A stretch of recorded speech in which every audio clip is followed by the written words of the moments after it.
Assalamualaikum warahmatullahi wabarakatuh. Kita temanya pada pagi hari ini tentang ridho menerima dan ikhlas melepas. Secara sederhana itu tentang ujian, Bunda. Ridho menerima, ikhlas melepas. Nah, ujian ini konteksnya banyak. Bisa dari pasangan hidup, bisa dari anak-anak, bisa dari orang tua. Orang tua berarti ada mertua juga ya, itu bagian dari orang tua kita. Bisa dari ipar, ipar itu maut ya. Sebenarnya kalau saya bukan ipar itu maut aja, Bunda. Orang ketiga itu maut. Ya kan, Bunda? Orang ketiga itu maut. Hal yang dianggap lumrah, punten ya. Atasan sama bawahan, chit-chat, ngobrol, ya kan?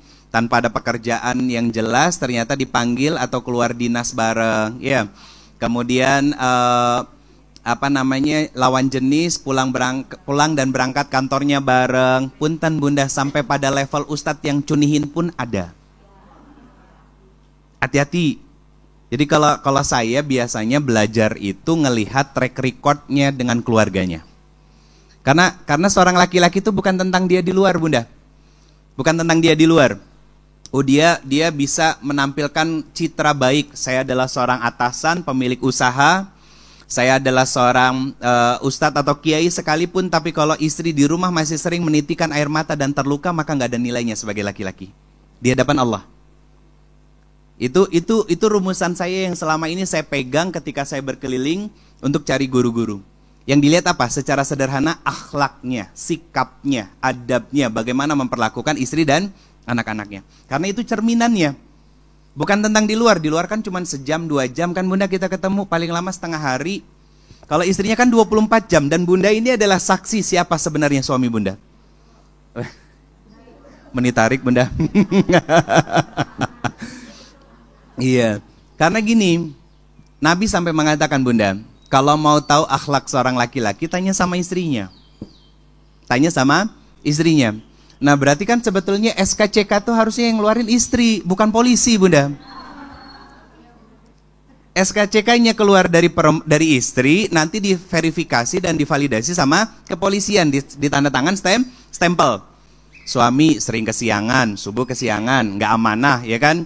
Kalau marah ambek-ambekan, kadang impulsif, nggak mikir kita adalah wanita yang sudah selama ini mendampingi, susah cari kerjanya itu pasti. Kenapa? Karena masih bermasalah, berarti kan ada proses nanti perbaikan dirinya. Saya mau kerja, maka saya harus memperbaiki diri. Kenapa? Kalau saya begini terus, dan istri saya menyampaikan tentang nilai saya apa adanya, saya nggak akan dapat kerja nantinya. Berarti ada proses perbaikan dalam dirinya, sehingga istrinya mengeluarkan surat terbaru, apa? Oh, suami saya sudah semakin lebih baik. Dia jarang kesiangan. Kan masuk akal Bunda. Akhirnya apa? Ketika dia bekerja, nggak mungkin cari cara yang salah. Gak mungkin sogok menyogok, gak mungkin ngambil apa yang bukan haknya, gak mungkin korupsi. Kenapa? Karena rasa takutnya kepada Allah sudah terbangun sejak di dalam rumah. Nah itu PR besar Bunda. Ketika bulan lalu ketika saya ngisi di Damai Indonesia TV One, saya rutin Bunda, alhamdulillah, per 2 bulan sekali. Insya Allah nanti bulan depan tanggal 11 Agustus. Ba'da zuhur, 12:30 acaranya mulainya. Nah, yang bulan lalu, itu temanya tentang anak kenapa lebih senang main di luar rumah daripada di dalam rumah. Saya nggak ngebahas konteks anaknya Bunda. Tapi saya ngebahas tentang kenapa anak itu lebih senang di luar rumah daripada dalam rumah. Seperti halnya seperti ini Bunda. Saya mau tanya, tolong jujur ya. Ada nggak perempuan boros itu? Hah? Ada? Nggak ada. Saya izin berdiri ya Bunda. Perempuan sejati, saya tambahin, perempuan sejati berarti perempuan sesungguhnya, bukan perempuan jadi-jadian. Perempuan sejati itu Bunda, itu nggak boros, dia cermat. Saya nemenin istri saya belanja ya, kayak ke Geria atau sejenisnya Bunda. Barangnya mirip, beda merek doang, harganya lebih murah 500, 300, diambil yang lebih murah padahal sama. Atau kalau ke pasar Bunda ingat, toko yang A harganya 8.500, geser ke toko B harganya 9.300, beda 800 balik deui. Itu perempuan cermat, nggak ada yang boros. Nah punten, kenapa sekarang ada perempuan-perempuan yang boros? yang nongkrong di kafe-kafe dan lain sebagainya, ngabisin uang suami dan lain sebagainya? Jawabannya sederhana. Dia lagi mencari kesenangan karena tidak mendapatkan kebahagiaan di dalam rumah. Betul kan? Kenapa Bunda? Nah, nggak masak. Masak itu bukan tugas istri. Kan waktu di acara GMI saya sampaikan. Hadir. Yang hadir pasti tahu. Bukan tugas istri Bunda. Masak, nyuci, ngepel, beres-beres rumah itu bukan tugas istri. Terus ngapain ini ngangkat kamera? So, naikin ke story, tag Instagram saya, tag suami juga. Masak, nyuci, ngepel, beres-beres rumah itu bukan tugasnya seorang istri. Kalau betul istri di dalam rumah adalah seorang ratu, oh minta diulangi. Saya ingat banget kayak begini ngisi di Modern Land di Tangerang. Ibu-ibunya pada ngangkat handphone semua Bunda. Bahwa tugas masak, nyuci, ngepel, beres-beres rumah itu bukan tugasnya seorang istri. Kalau betul seorang istri itu dinikahi dan dijadikan seorang ratu di dalam rumah, maka nggak akan dibebankan dengan tugas dan pekerjaan itu. Dalam kaidah ilmu fikihnya mazhab Syafi'iyah, suami punya dua kewajiban terhadap rumah. Yang pertama, berikan uang lebih kepada istri untuk membayar asisten rumah tangga untuk membantu tugas istri. Itu yang pertama. Yang kedua, kalau ternyata gajinya pas-pasan, bantuin istri dalam rumah. Ngerjain pekerjaan rumah, jangan cuma sampai di rumah tidur, ngorok. Besoknya kerja dan lain sebagainya. Yang akhirnya apa? Kalau istri sudah dibebani dengan nyuci, masak, ngepel, beres-beres rumah, saya katakan demi Allah, dia akan capek. Dia akan lelah.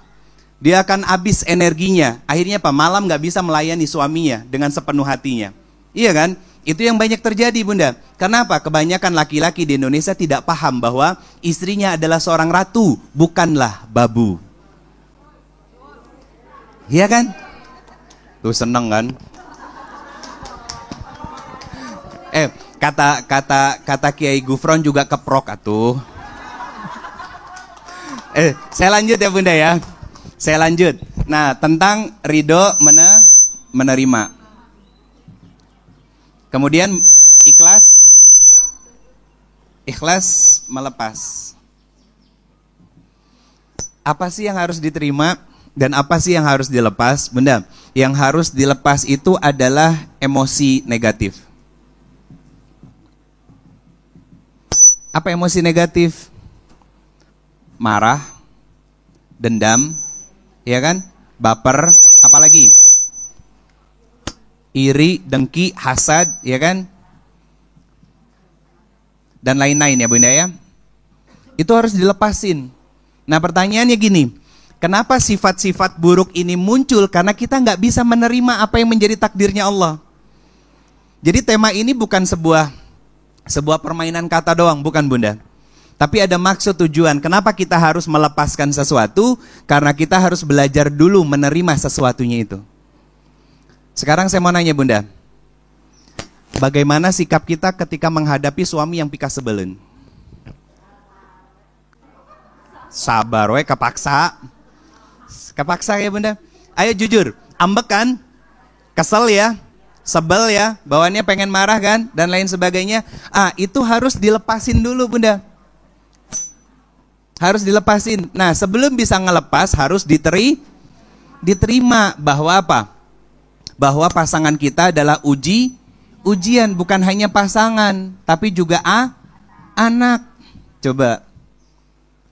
Nah ini saya bersyukur, hari ini kajiannya khusus untuk muslimah.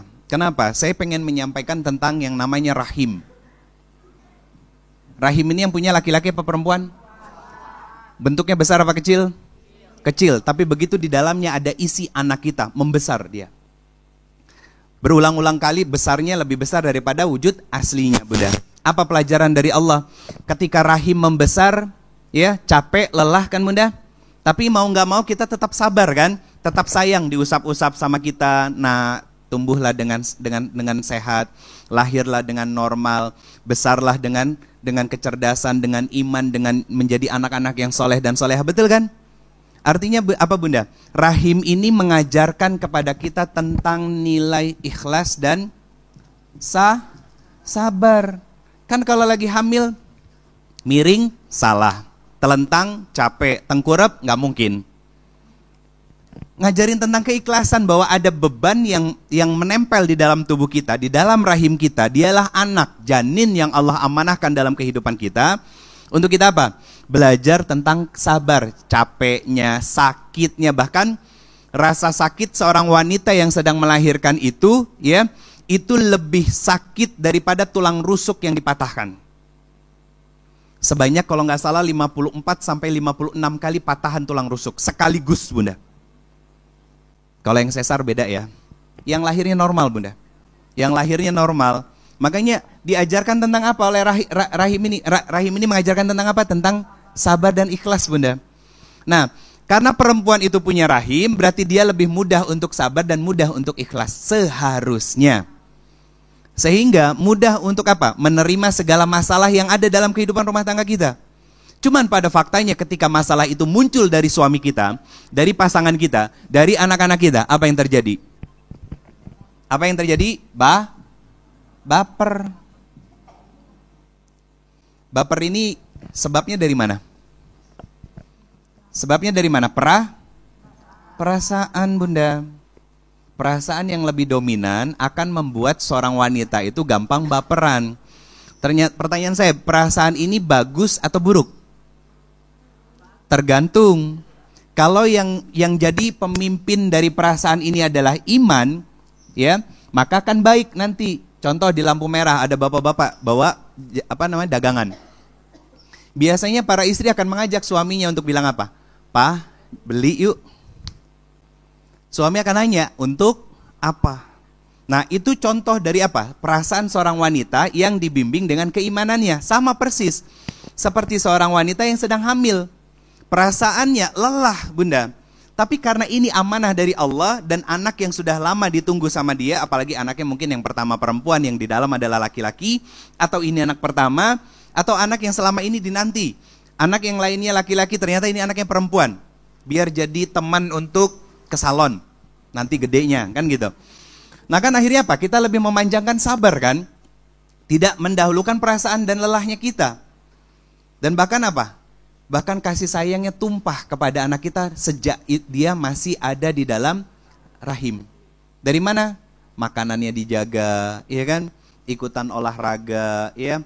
Minimalnya jalan kaki dan lain sebagainya. Untuk apa? Biar anaknya sehat, anaknya selamat. Itu perasaan yang dipimpin sama iman, Bunda. Kalau perasaan yang gak dipimpin sama iman, nah itu akan menenggelamkan dan menghancurkan kita. Apa-apa baperan, apa-apa gampang sakit hati, apa-apa gampang marah, apa-apa gampang kecewa dan lain sebagainya. Sampai bilang sama suami kita, "Papa tuh gak pernah ngertiin mama ya selama ini," gitu.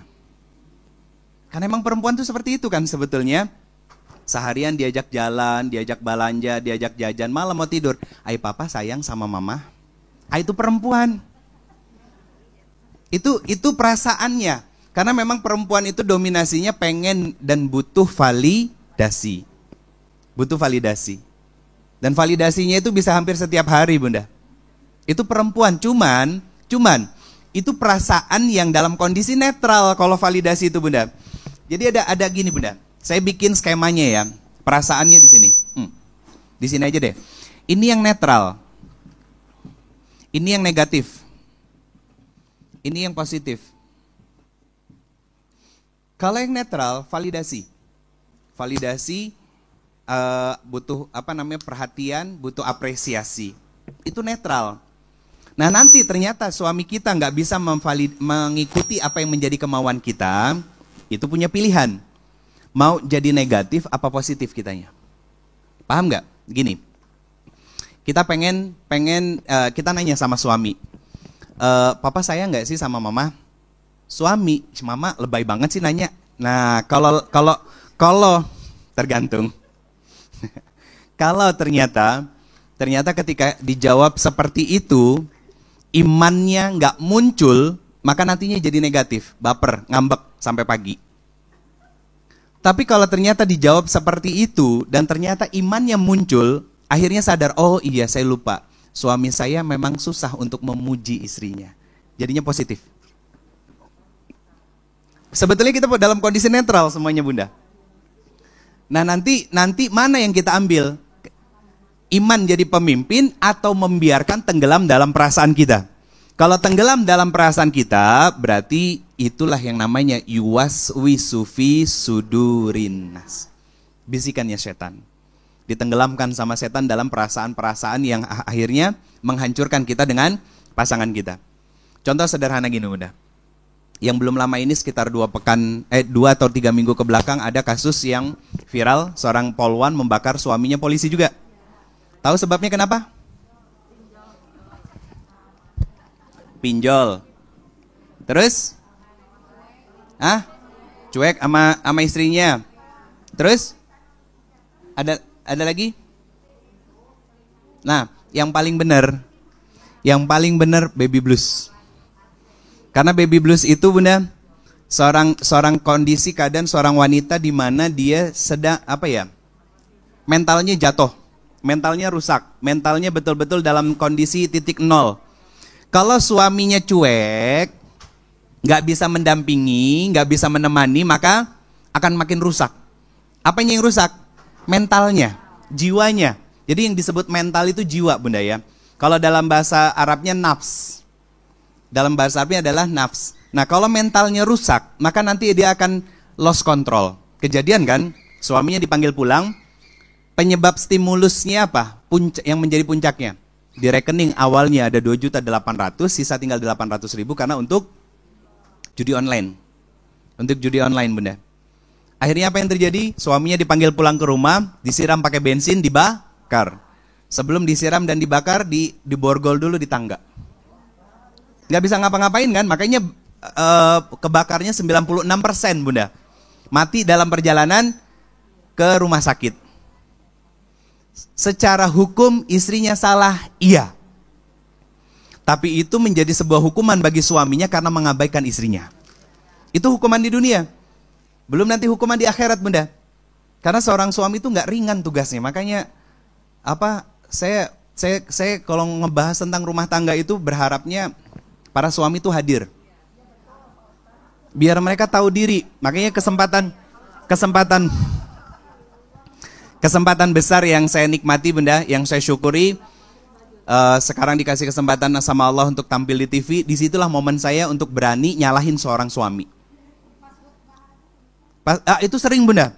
Itu udah sering itu. Itu udah sering. Di masjid-masjid yang berbeda. Kemarin waktu khutbah Idul Adha di PT Panghergar Mitra Abadi punya Pak Haji Diki. Saya ngisi khutbah Idul Adha di situ. Saya nggak ngomongin tentang penyembelihan Nabi Ismail. Kan yang sering diulang tiap tahun itu. Udah gitu khotibnya baca lagi kan.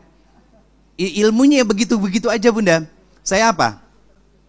Idul Adha itu identik dengan Nabi Ibrahim dan Nabi Ismail. Maka yang saya bahas tentang apa? Nabi Ibrahim sebagai seorang hamba, sebagai seorang suami, sebagai seorang ayah. Saya bahas tuh, bapak-bapaknya saya sepetin nih Bu. Momen buat saya. Akhirnya kan ketemu sama Pak Haji Diki kan, sempat ngobrol sama beliau, terus ngobrol tentang pengasuhan, hutang pengasuhan, yang disebut bahasa sekarang inner child dan lain sebagainya. Nah sekarang tema ini saya pengen mengerucutkan pada kita sebagai seorang muslimah Bunda. Ketika suami kita tidak sesuai dengan ekspektasi, apa yang harus dilakukan? Bagaimana cara agar kita bisa menerima dengan ridho, dan kemudian belajar untuk perlahan ikhlas melepaskan. Bukan melepas suami. Ya. Jangan Bunda. Susah payah. Ya kan, susah payah kan.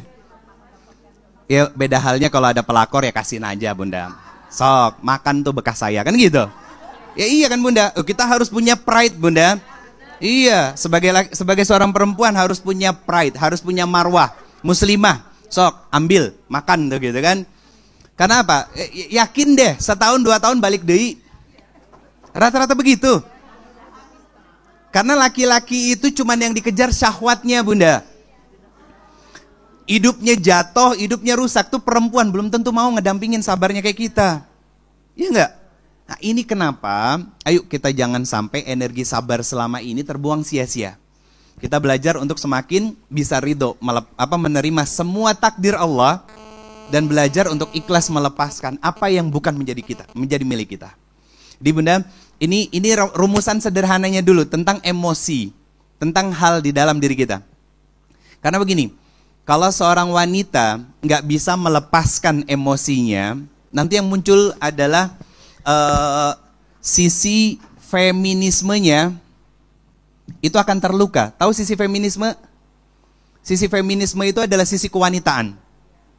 Jadi fitrahnya wanita itu senang diperhatikan, senang disayang, senang diogoh, dimanjain dan lain sebagainya. Itu fitrah perempuan, Bunda. Kalau itu nggak didapetin dari suaminya, nanti sisi kewanitaannya akan terluka dan muncul sisi maskulinitas. Apa sisi maskulinitas? Kemandirian. Jadi wanita mandiri jangan GR, jangan pede, jangan senang. Kenapa saya bilang jadi wanita mandiri jangan GR, jangan senang, jangan pede? Karena rata-rata wanita yang mandiri itu cepat capek, mudah lelah, gampang stres. Ada yang pernah nonton film Queen of Tears? High-in, mandiri, cantik, kaya, pinter. Ya. Di episode pertama digambarkan seolah-olah nggak butuh suaminya, kamar terpisah, di split. Kenapa itu? Itu punya hutang pengasuhan, Bunda. Ada rasa trauma. Kalau perempuan trauma, kalau laki-laki hutang pengasuhan. Trauma dari mana? Dia sering dimarah-marahin habis-habisan sama ibunya. Ibunya nggak menemani dia dalam proses tumbuh kembangnya, belajarnya dan lain sebagainya. Kenapa demikian? Ibunya punya sikap seperti itu karena dulu kakaknya meninggal ketika mau nolongin Hai-in. Akhirnya kekesalannya, kejengkelnya ditumpahkan kepada seorang Hai-in, Bunda. Demen Korea ya Ustadz? Ya enggak, istri saya yang senang nonton Korea, Bunda. Saya diskusinya sama istri saya. Jadi saya nonton film itu cuma ngambil pelajarannya, Bunda. Karena pada dasarnya film drakor itu kan mirip kayak film di SCTV sama Indosiar. Ngomongin harta, ngomongin kekayaan, iya kan? Nggak jauh-jauh dari itu. Cuman bedanya, kalau yang pemerannya drakor itu lebih good looking. Iya. Iya, Bunda. Jadi bahaya, Bunda. Perempuan, aku bisa kok kemana-mana nyetir sendiri, nyetir motor, nyetir mobil, bahaya. Pasti akan ada momen nangis-nangis sendiri di dalam mobil. Pasti akan ada momen di mana ngerasa lelah dan capek. Ngerasa seolah-olah berjuang sendiri. Jangan ngerasa senang, Bunda. Kalau apa-apa bisa dikerjain sendiri, jangan. Nggak baik. Kenapa? Untuk kesehatan mental kita. Terus susah, tapi faktanya suami saya seperti itu. Nah, inilah ilmu yang mau saya sampaikan. Belajar bagaimana kita bisa berdamai dengan takdirnya Allah. Sehingga bisa menyembuhkan apa? Sisi feminisme kita yang terluka. Bukan memunculkan sisi kemandirian, bukan. Tetap ada ketergantungannya. Coba. Seorang Khadijah, semandiri-mandirinya Khadijah, Bunda, tetap butuh sama Rasulullah SAW. Sangat butuh. Bahkan di akhir menjelang wafatnya Khadijah, sampai bilang dengan rasa malunya kepada siapa? Fatimah. Wahai putriku, coba bilang sama abahmu, boleh enggak surban yang biasa dipakai untuk menerima wahyu dari Allah, itu nanti untuk menutup jenazahnya Umi. Kata siapa? Khadijah. Itu kan butuhnya seorang istri kepada suaminya. Atau Aisyah, Bunda. Betapa manjanya Aisyah kepada Rasulullah SAW. Dan Rasulullah SAW betapa bisa ngemongnya seorang Aisyah dan istri-istrinya yang lain. Nah, itu kenapa sedikit saya kasih sempalan ilmu. Kenapa seorang laki-laki itu harus berilmu, Bunda? Karena yang dihadapi adalah seorang wanita yang mau benar mau salah pasti ambek. Itu pertama. Iya kan, Bunda? Ngaku kan? Yang nggak ngaku itu berarti sisi kewanitaannya terluka. Yang nggak ngaku ya, yang nggak ngaku, yang nggak sadar diri. Enggak Ustaz, saya nggak ngambekan kok sama suami saya. Iya. Berarti ada masalah sama dirinya. Dia sedang nggak baik-baik aja. Karena fitrahnya perempuan itu hobinya ngambek. Lihat Aisyah, Bunda. Aisyah itu gambaran sejatinya seorang wanita. Karena literatur tentang Rasulullah bersama dengan Khadijah itu nggak banyak, Bunda. Banyaknya setelah fase Madinah. Itu banyak. Bagaimana Rasulullah berinteraksi dengan keluarganya dan lain sebagainya. Nah, Aisyah, istri-istrinya yang lain juga sama, Bunda. Ada satu momen gini, Bunda. Kenapa seorang laki-laki itu harus ngerti ilmu agama? Artinya bukan hanya sekedar berilmu, tapi juga paham.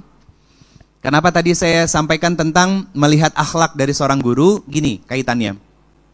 Suatu ketika Rasulullah pernah kumpul dengan siapa? Istri-istrinya. Istri-istrinya nanya sama Rasulullah, Bunda. Apa pertanyaannya? Ya Rasulullah, siapa di antara kami yang paling kau cintai? Kalau Rasulullah jawab Aisyah, ambek nggak yang lainnya? Ngambek. Apa jawab Rasulullah? Berikan saya waktu, nanti akan saya jawab. Akhirnya apa? Nabi agak memanjangkan waktunya, Bunda. Apa yang dilakukan Nabi? Diam-diam memberikan hadiah ke masing-masing istrinya. Semuanya kebagian, kumpul lagi. Jawabnya apa dari Nabi SAW? Orang yang mendapatkan hadiah dariku adalah orang yang paling aku cintai. Senyum semua nggak istrinya? Ah, itulah. Itu kecerdasan seorang suami, Bunda. Bukan berarti ini statement, oh berarti boleh poligami. Bukan, Bunda. Maksud saya gini, itu pelajaran bagi kita para suami. Ketika istrinya lagi butuh validasi, harus dilakukan, harus diberikan apa yang menjadi hak dari seorang istri. Apa? Untuk menyenangkan hati bagi seorang istri. Sehingga apa? Istri yang hatinya senang, istri yang hatinya bahagia, waras mentalnya, Bunda. Kalau seorang wanita waras secara mental, dia bisa melakukan banyak hal. Bisa banyak melakukan hal-hal baik. Nah, itu perempuan. Saya mengamati, karena yang datang ke rumah kami juga sudah ratusan pasangan suami istri, Bunda. Masalahnya akan selalu sama. Apa? Suami yang tidak sesuai dengan ekspektasi. Pertanyaan saya sederhana. Siapa suruh berekspektasi sama suami? Benar kan? Loh, kita berpikir, Bunda. Sekali-kali tuh ngerenung gitu ya, introspeksi diri. Saya ada kelas online namanya Menjadi Istri Bahagia. Kemarin hari Selasa sudah pertemuan yang keempat. Setiap minggu saya kasih riadoh mereka, Bunda. Minggu pertama riadohnya apa? Riadohnya muhasabah diri, self love. Jadi self love itu bukan wahai diri kamu hebat, terima kasih kamu sudah sabar, pret. Itu dagangannya motivator orang Barat. Makanya self love model begitu di Barat itu omsetnya miliaran dolar, Bunda. Self love dalam Islam itu introspeksi muhasabah diri. Ya Allah, hamba adalah hambamu yang lemah, banyak dosa, banyak kekurangannya. Hamba sadar keburukan yang dilakukan oleh suami itu tidak lepas dari diri ini, yang mungkin kurang dalam berdoa, yang mungkin masih melepaskan ketaatan kepada Engkau dan Rasulmu, yang mungkin saat beramal soleh masih seadanya. Ya Allah, ya Allah, sadar diri ini penuh dengan kekurangan dan keterbatasan, dan begitu lemahnya diri ini, tolong dengan kebesaran-Mu ya Allah, Engkaulah tempat aku menggantungkan semua harapan. Rubah suamiku, perbaiki akhlaknya, lapangkan hatinya, sinari dengan taufik dan hidayah-Mu ya Allah. Sekali, dua kali, terus dilakukan, Bunda. Nyaman akhirnya. Akhirnya apa? Nggak lagi bergantung sama suami, tapi bergantungnya sama Allah. Mau suami kayak bagaimanapun, akan tetap taat kepada Allah. Kenapa? Karena itulah yang dilakukan sama seorang Sayyidatina Asiyah binti Muzahim. Suaminya siapa? Fir'aun, Bunda. Makanya tetap enjoy ibadahnya. Banyak kan yang bilang sama saya, Ustadz, kenapa saya sudah tahajud, saya sudah sholat 2, kenapa suami saya nggak berubah-berubah? Lah, karena saat kita ngelakuin amal soleh, udah mikirin hasil, kecewa pasti, Bunda. Dan itu yang banyak terjadi sama diri kita kan, ekspektasinya gede sama suami, ketika mau berubah sudah mikirin hasil, pasti kecewa. Hal-hal seperti itu yang harus dikurangin, Bunda.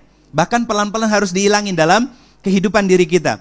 Fokusnya kepada Allah, benar-benar merendahkan diri dan hati kita di hadapan Allah Subhanahu wa taala bahwa la haula wala quwwata illa billahil aliyil azim. Tiada daya dan upaya kecuali hanya Allah. Semuanya Allah. Bahkan, Bunda, seorang Nabi Yusuf alaihissalam ketika berada dalam satu kamar dengan seorang wanita cantik, ya, bahkan ayat menyampaikan, Bunda, di surat Yusuf, ayat menyampaikan apa? Nabi Yusuf itu punya kecenderungan dan ketertarikan kepada wanita itu, dan wanita itu tertarik kepada Nabi Yusuf alaihissalam.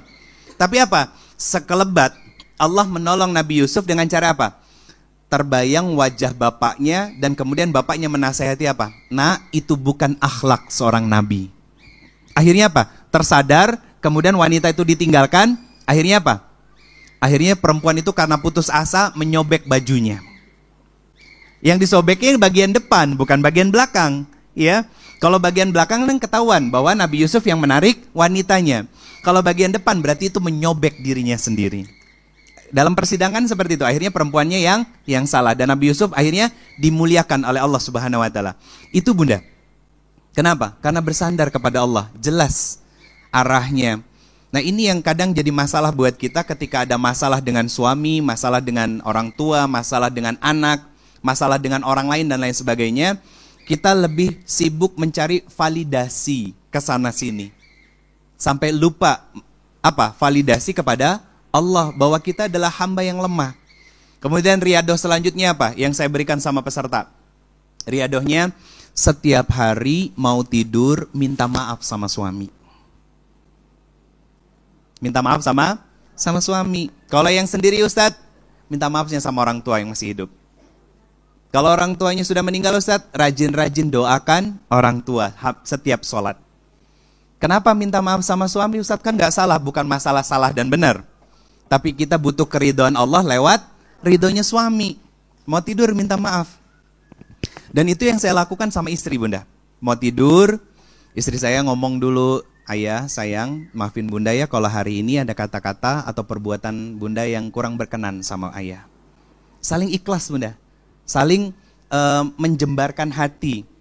Kemudian saya juga sampaikan sama istri saya, sayang soleha maafin ayah kalau ada ucapan dan perbuatan ayah yang kurang berkenan hari ini, bercandanya yang bikin Bunda sakit hati, atau sikap dan ucapan ayah yang melukai hati Bunda. Akhirnya sama-sama melepaskan beban emosi, perasaannya Bunda, dilepaskan energi negatifnya. Nggak ada lagi marah, dengki. Akhirnya apa? Tidur dengan lelap. Bayangin Bunda, sudah maaf-maafan begitu, tidur, salah satu di antara kita nggak bangun. Maka yang akan diingat selamanya adalah kebaikan malam itu.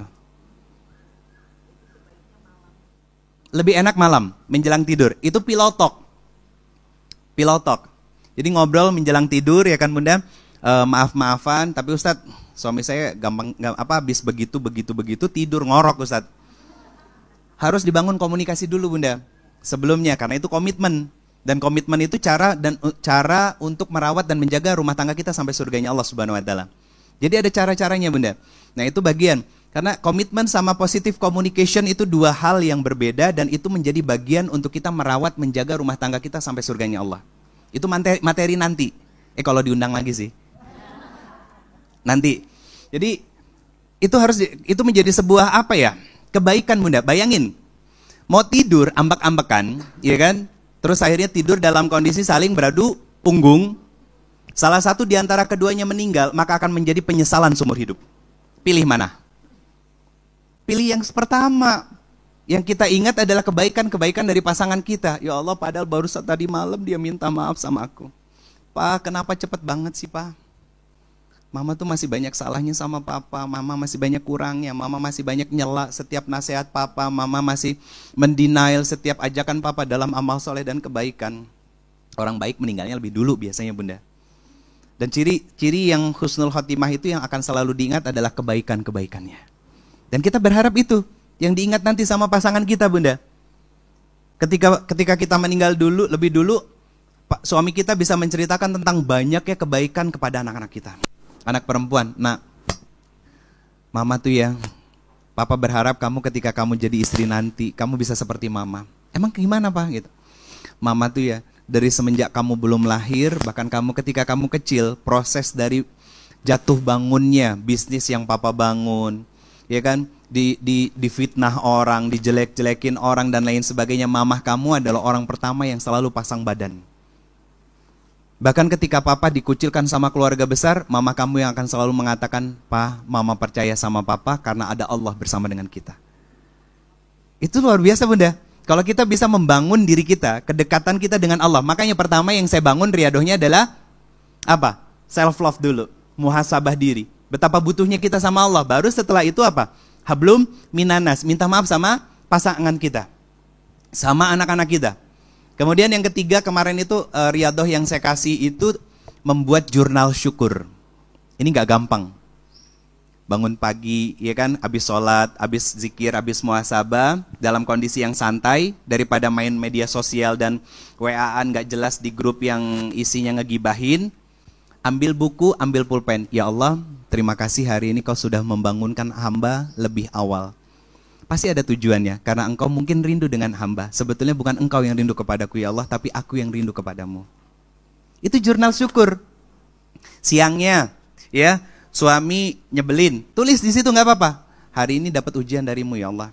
Suami tiba-tiba nyebelin, sakit sebetulnya Allah, tapi hamba sadar bahwa rasa sakit itu adalah bentuk dari love language-nya engkau. Bahasa kasihnya engkau ya Allah kepadaku. Ditulis bunda. Jadi akhirnya apa? Karena terbiasa menulis, itu bagian dari terapi. Jadinya apa? Jadinya kita nggak mudah untuk apa? Ngomongin tentang internal rumah tangga merepet ke orang lain. Karena sudah ada tulisan. Kalau kita meninggal lebih dulu bunda, dan tulisan itu ternyata dibaca sama suami, coba. Betapa dia akan menyesal menjadi seorang suami. Bunda. Betapa kebaikan yang kita lakukan diam-diam banyak. Bukan ditulis untuk ria-riaan, bukan. Kita menulis itu untuk mengeluarkan emosi kita. Agar tidak tertahan kemudian menjadi emosi negatif yang menjadi masalah dalam kehidupan rumah tangga kita. Itu proses. Nah sekarang saya sudah menyampaikan tentang tahapan beberapa proses dalam melepaskan emosi tersebut. Bagaimana cara agar kita bisa ridho menerima. Nah, saya keluarkan dalilnya bunda. Quran surat ke-57, surat Al-Hadid ayat 22 sampai 23. Ini dulu bunda. Ini konsep apa? Konsep tentang konsep takdir bunda. Saya mau tanya dulu. Suami menyebalkan itu maunya kita apa maunya Allah? Jujur. Maunya Allah apa maunya kita? Kita pernah minta nggak suami kita nyebelin? Kita pernah minta nggak suami kita cuek? Kita pernah minta nggak suami kita kaku sama kita? Enggak, itu semua maunya Allah. Ya, kita harus sepakat bunda bahwa sikap buruk dari suami kita itu adalah maunya Allah. Kenapa itu dilakukan oleh Allah Subhanahu Wa Taala kepada kita? Nah ini nanti berkaitan dengan ayat ini. Surat Al-Hadid, surat 57 ayat 22 sampai 23. Apa kata Allah?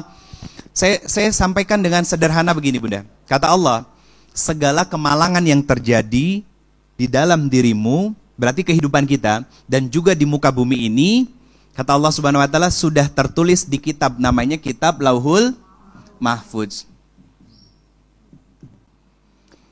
Nah sudah tertulis bunda. Nah ini ada kaitannya dengan hadis Nabi SAW. Apa? Pena sudah mengering dan catatan sudah ditutup. Dan semua takdir manusia sudah dituliskan 50.000 tahun sebelum alam semesta ini diciptakan. Saya berhenti di situ dulu untuk kita sama-sama sadar bahwa laki-laki sekarang yang menemani kita namanya sudah tertulis dan ditulis oleh Allah 50.000 tahun sebelum alam semesta diciptakan. Berarti memang dia namanya yang akan mendampingi kita bunda. Dia yang akan menjadi jodoh kita dengan segala kekurangannya, dengan segala keterbatasannya, dan dengan segala kelebihannya. Setelah itu, kata Allah, Allah ngingetin kepada kita, mudah bagi Allah untuk melakukan itu semuanya. Kenapa? Itu pelajaran dari Allah kepada kita untuk hanya bersandar kepada Allah karena itu mudah dilakukan oleh Allah. Untuk apa? Membuat dan menetapkan setiap takdir dari setiap hamba-hambanya. Berarti kan Allah punya kuasa, sedangkan kita nggak punya. Nah itu baru di ayat 22-nya mengajarkan kepada kita tentang nilai keberserahan diri kepada Allah Subhanahu Wa Taala. Kenapa demikian? Nah penjelasannya di ayat selanjutnya bunda. Di ayat 23-nya kata Allah, agar ketika kebaikan aku berikan kepadamu, kamu senangnya tidak berlebihan. Suami dapat pekerjaan, dapat proyek ya, yang nilainya lebih besar daripada biasanya, bunda harus tanya, ini uang dari mana? Ya, yang lebih dari gaji. Gaji misalkan 10 juta, 15 juta harus tanya. Tiba-tiba bawa uang 1 kresek. Ya kan? Begitu dibuka nilainya 500 juta. Tanya, ini uang dari mana? Jangan malah, Masya Allah papa bawa uang banyak. Mama boleh shopping dong ya. Iya, nggak begitu bunda. Gitu. Itu lebih parah daripada istrinya Abu Lahab. Istrinya Abu Lahab itu cuma julid bunda. Provokator, tukang adu domba. Ini dia muslim, uang haram dipakai jajan coba. Dipakai jajan coba. Ya kan nggak boleh itu sebetulnya. Jadi kata Allah, ketika aku berikan karunia kebahagiaan kepada kalian, bahagianya jangan berlebihan. Contohnya apa? Suami tiba-tiba baik sama kita. Suami ngajak makan, ngajak jalan keluar, ya kan? Ngajak vacation, ngajak liburan dan lain sebagainya. Kata Allah, bahagianya omat, jangan berlebihan. Artinya apa? Artinya mengajarkan kepada kita tentang nilai syukur. Berbagi boleh, silakan. Adalah salah satu yang dilakukan sama Bunda Vivi dan teman-teman di Ummahatul Quran ini, memfasilitasi untuk kita ngaji. Ini bagian dari membagi kebahagiaan. Jadi kalau kita ketemu orang di lampu merah, Bunda, ngasih uang, sedekah, itu bukan kita akan membahagiakan orang, bukan. Kita lagi membahagiakan diri kita sendiri sebetulnya.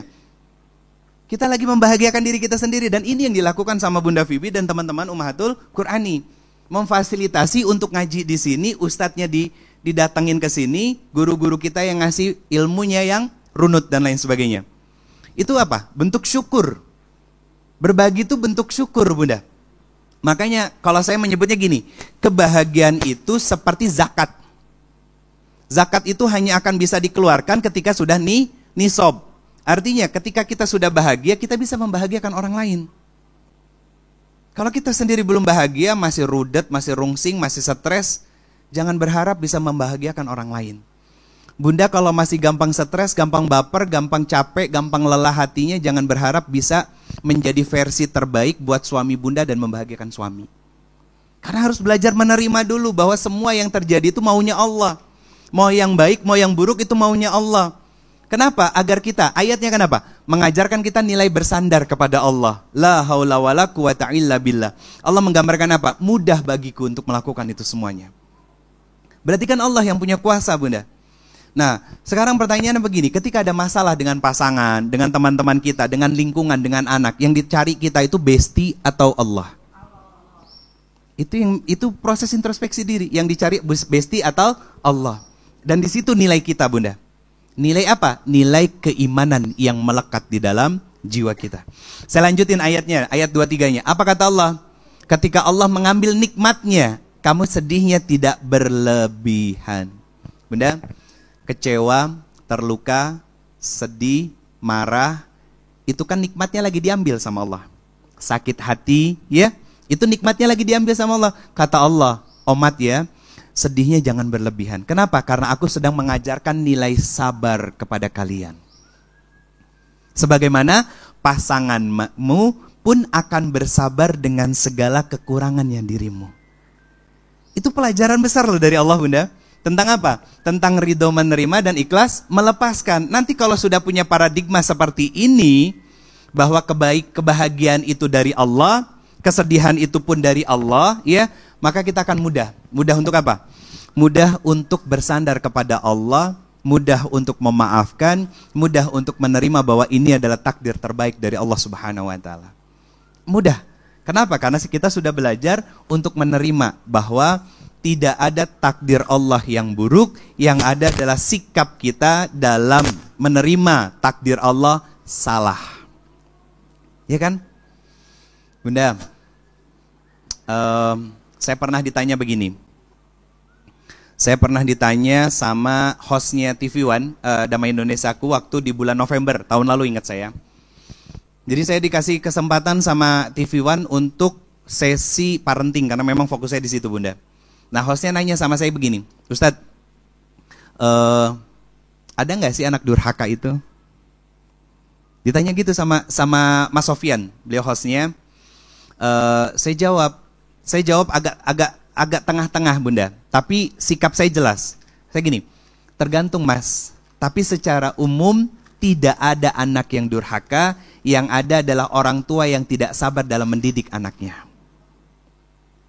Sama halnya seperti secara umum, Bunda, tidak ada suami yang durhaka dan tidak ada istri yang durhaka. Secara umum, itu garis bawahi dulu. Kenapa? Karena kesalahan seorang suami tidak lepas dari peran istri. Dan kesalahan seorang istri tidak lepas dari peran suami. Karena rumah tangga itu kita. Nah, nanti baru ada proses klasifikasinya bahwa kebaikan dan keburukan yang aku lakukan itu urusanku dengan Allah, dan kebaikan dan keburukan yang kamu lakukan itu pun urusannya Allah. Nah, nanti ketika kita dihisab sama Allah, ditanya sebabnya apa dan siapa. Kenapa kita sebagai seorang wanita ya melakukan satu kemaksiatan? Nanti seorang istri punya hak jawab. Apa hak jawabnya? Ya Allah, saya nggak pernah diajarin sama suami saya tentang ilmu agama sama sekali selama hidup. Kenapa? Karena suami saya hanya sibuk cari uang, cari cuan selama ini. Nah, itu maka menjadi beban dosa kepada suami. Tapi proses hisabnya masing-masing, Bunda. Sama anak-anak juga begitu. Seorang suami juga begitu.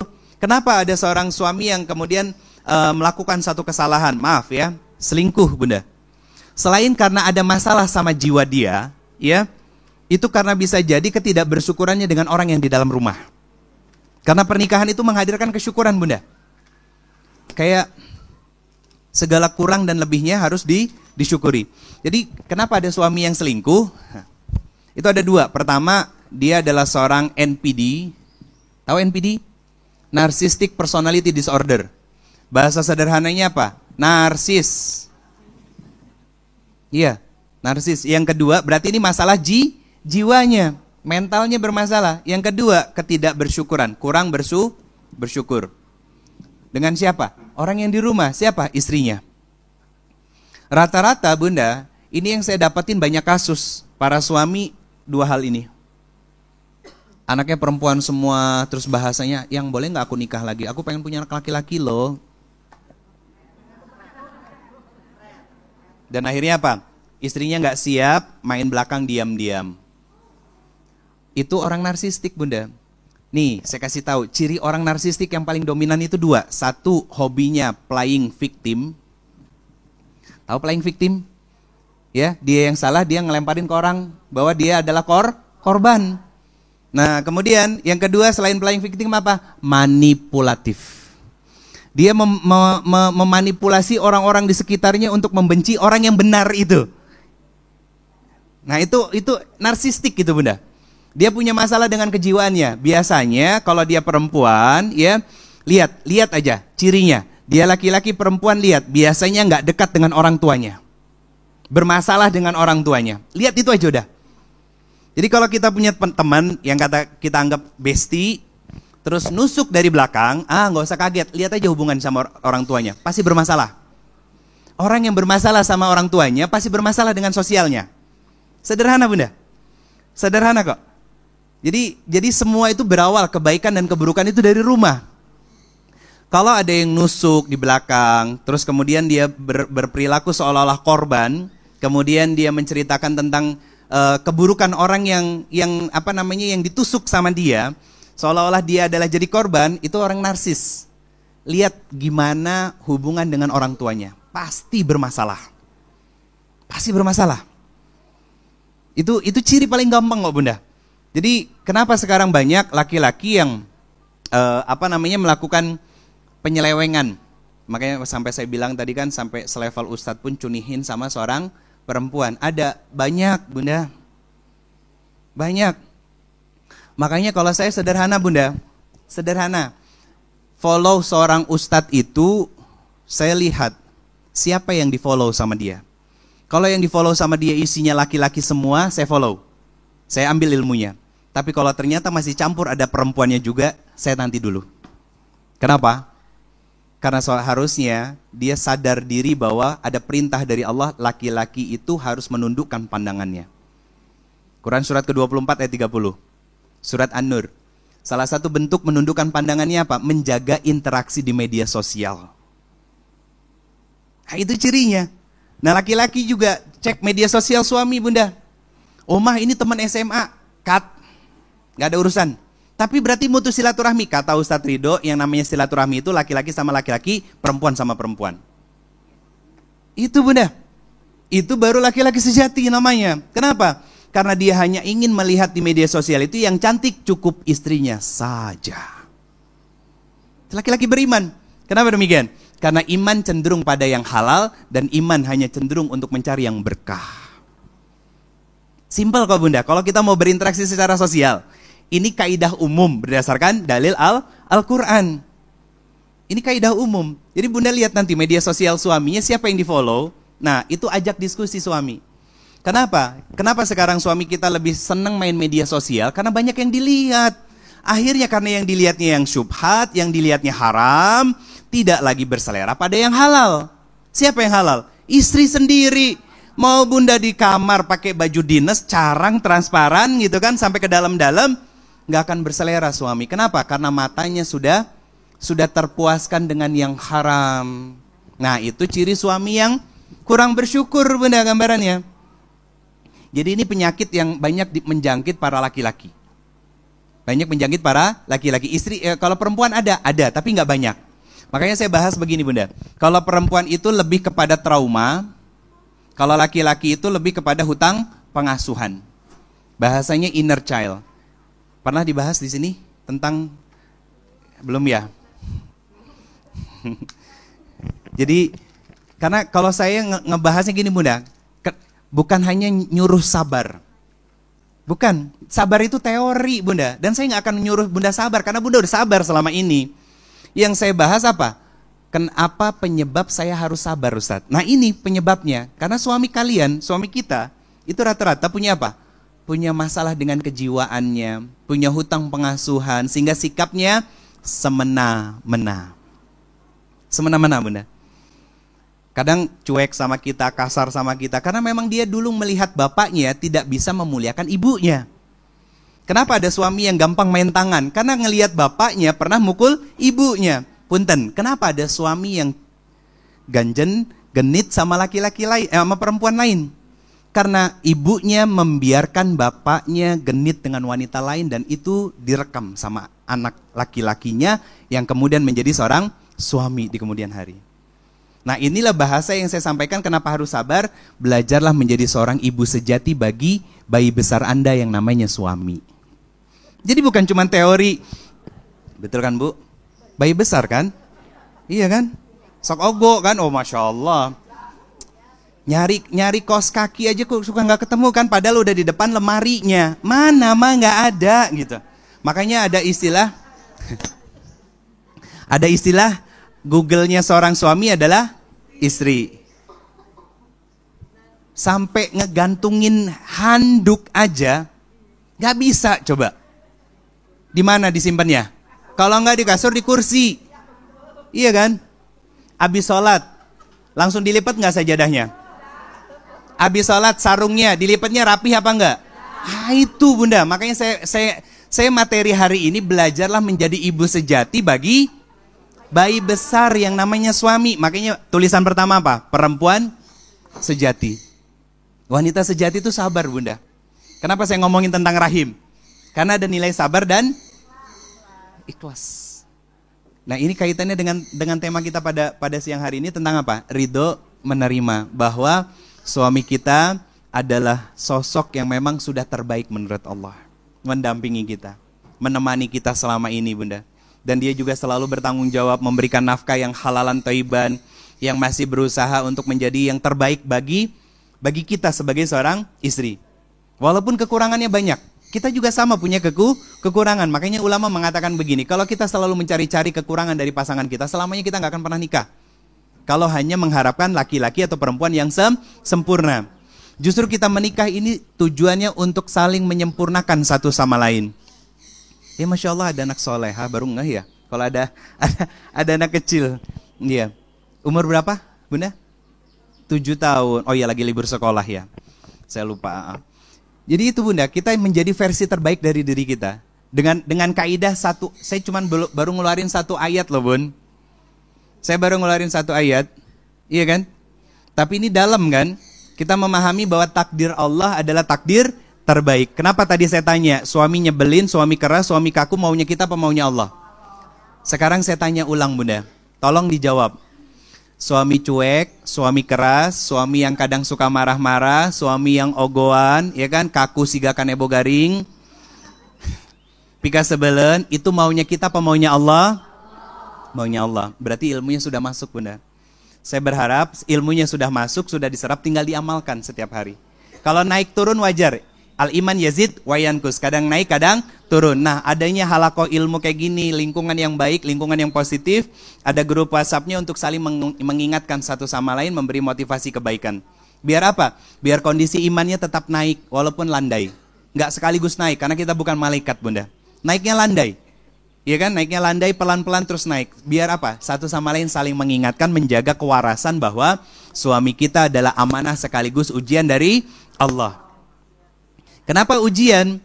Karena setiap orang pasti diuji Bunda. Dan satu hal yang ingin saya sampaikan kepada para Bunda semuanya, ujian adalah bahasa cinta dari Allah kepada hambanya. Ada dalilnya? Ada. Satu diantaranya hadis Nabi SAW, kata Nabi SAW, kalau Allah mencintai seorang hamba, pasti hamba itu akan diuji oleh Allah. Itu pertama. Yang kedua, Quran surat kedua ayat 155 Al-Baqarah, bahwa setiap manusia itu pasti akan diuji oleh Allah. Minal khauf, dengan rasa takut. Rasa takut ini apa maksudnya? Overthinking, baperan, itu bagian dari rasa takut. Yang muncul dari perasaan kita yang gak bisa dikontrol. Nah, itu rasa takut, Bunda. Nah, kemudian dalil yang lain, kenapa Allah menguji kita? Quran surat 29 Al-Ankabut ayat kedua dan ketiga. Untuk memisahkan mana orang yang benar-benar beriman dan mana orang-orang yang cuma ngaku-ngaku beriman. Apa maksudnya, Ustadz? Gini, orang yang ngaku-ngaku beriman, biasanya kalau diuji yang dicari adalah makhluk. Ngapain? Curhat. Yang dicari siapa? Besti.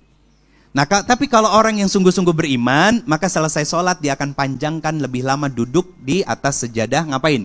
Muhasabah diri, introspeksi diri, dan berdoa kepada Allah.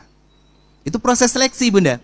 Coba kan banyak sekarang orang-orang yang diuji hiburannya, ya kan, senang-senang, yang katanya healing dan lain sebagainya, pulang-pulang makin pusing sama aja. Kenapa? Tagihannya murudul.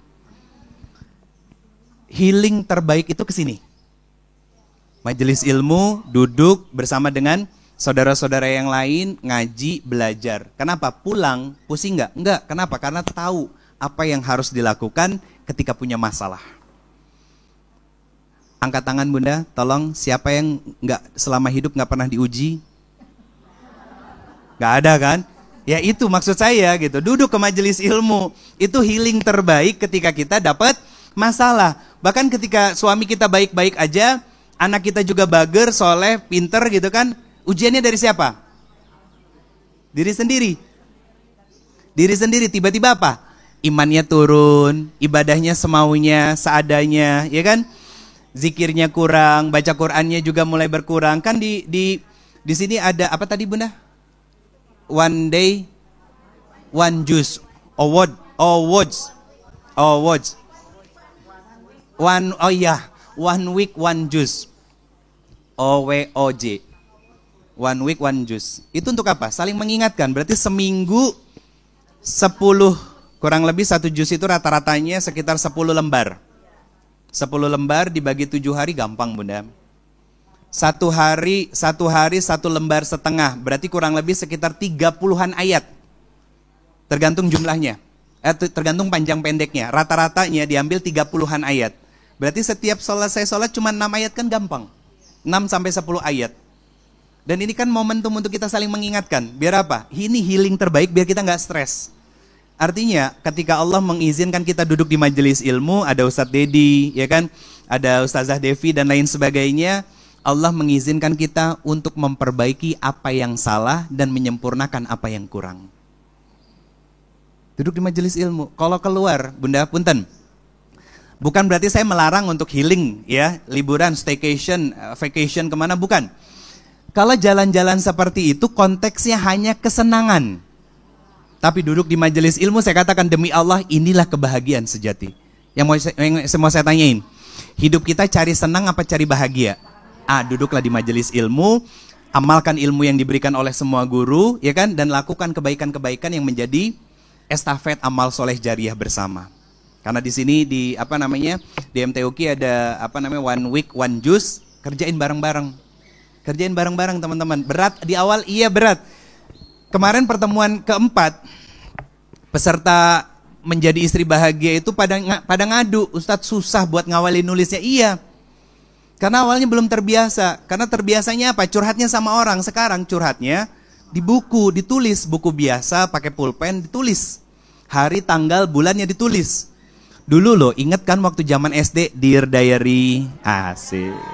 Iya kan? Ada kan, Bunda? Iya. Terus kemudian dikirimin surat sama ayang yang kertasnya wangi kan, dicium. Umurnya ketahuan kan. Tapi itu proses, Bunda. Kita belajar untuk menulis lagi. Menulis kebaikan-kebaikan sebagai wujud syukur kita kepada Allah dan introspeksi diri bahwa kita juga banyak melakukan kesalahan. Sederhananya gini, kita belajar mencatat kebaikan dan keburukan. Kalau kebaikan mengajarkan pada kesyukuran, dan keburukan mengajarkan pada kesabaran. Tujuannya untuk apa? Untuk nanti kita bisa berubah dan belajar dan berubah jadi lebih baik lagi, agar membuat ringan malaikat pencatat. Iya kan? Karena setelah itu kita jadi lebih baik lagi. Nggak gampang lagi cerita sama banyak orang. Saya keluarin dalil nih Bunda. Quran surat 50 surat Qaf.